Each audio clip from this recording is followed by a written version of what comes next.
Hello, love. Alright, there's going to be a slight change in plans today. I just read for 12 minutes and I realized I didn't turn the camera on. And because it's getting late, I can't really read too loudly. So, I'm starting with just a little book of poetry tonight, and it's going to show up occasionally.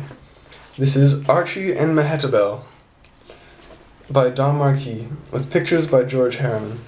And it is... This is the free verse of Archy, the Cockroach.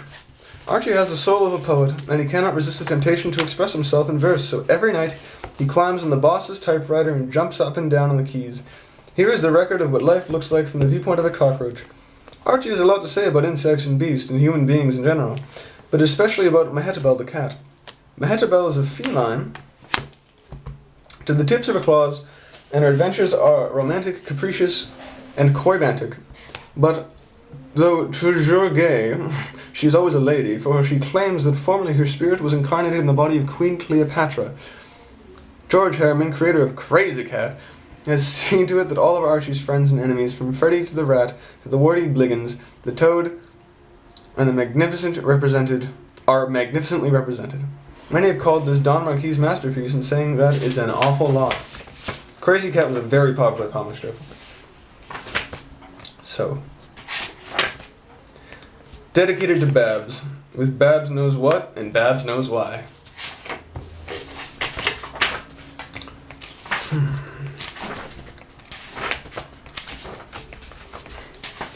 Oh my goodness.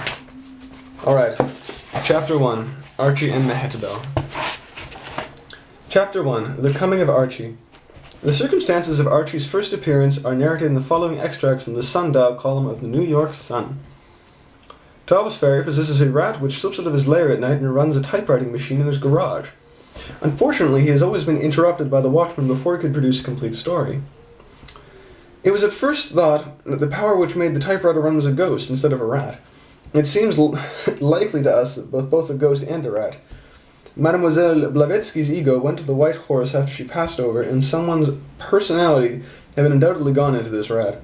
It is an era of belief in communications from the spirit land. And since this matter has been reported in the public prints and seriously received, we are no longer afraid of being ridiculed and do not mind making a statement of something that has happened to our own typewriter only a couple of weeks ago. We came to our room earlier than usual in the morning and discovered a gigantic cockroach jumping about on the keys. He did not see us as we watched him. He would climb painfully upon the framework of the machine and cast himself with all his force upon the key, head downward, and his weight and the impact of the blow were just sufficient to operate the machine. One slow letter after another. He could not work the capital letters, and he had a great deal of difficulty operating the mechanism that shifts the paper so that a fresh line may be started. We never saw a cockroach work so hard or perspire so freely in all of our lives before. After about an hour of this frightfully difficult literary labor, he fell onto the floor exhausted, and we saw him creep feebly into a nest of the poems, which are always there in profusion.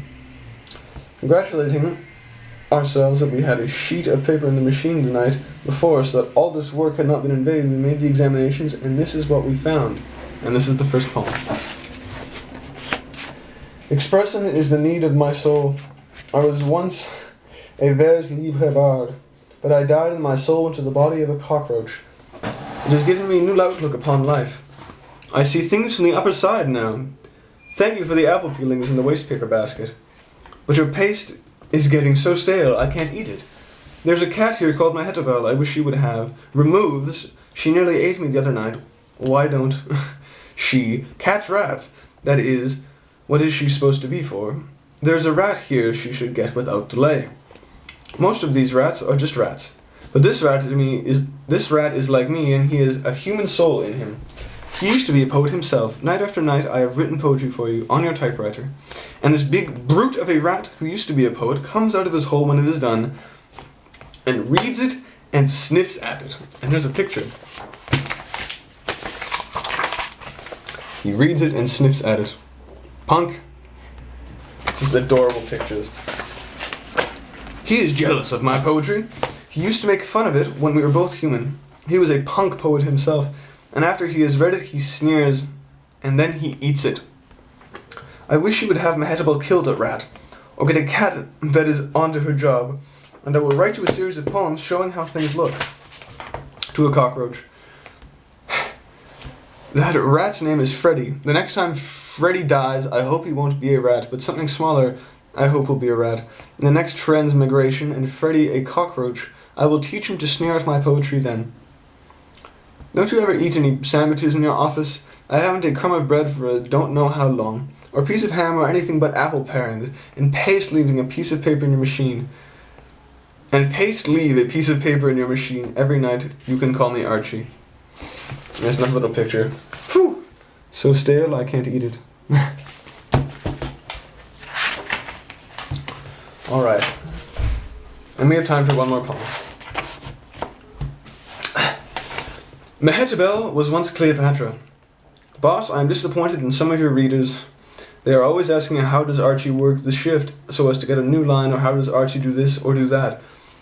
They are always interested in technical details when the main question is whether the stuff is literature or not.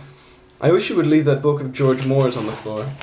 Mehitabel, the cat, and I want to read it and have discovered Mehitabel's soul formerly inhabited a human. Also, at least that is what Mehitabel is claiming these days. Maybe she got jealous of my prestige anyhow, and I had been talking it over in a friendly way. Who were you, Mehitabel? I asked her. I was Cleopatra once. She said, well, I said, I suppose you live in a palace. You bet, she said, and what lovely fish dinners we used to have, and licked her chops. Mehitabel would sell her soul for a plate of fish any day. I told her I thought you were going to say you were the favourite wife of the Emperor Valerian, but he was some catnip, eh? Mehitabel. But she did not get me. Archie.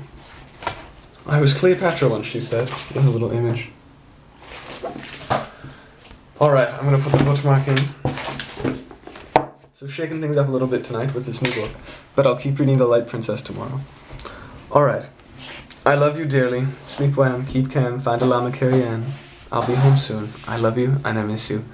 And I can't wait to talk to you. Sleep well, vegan lad. I love you.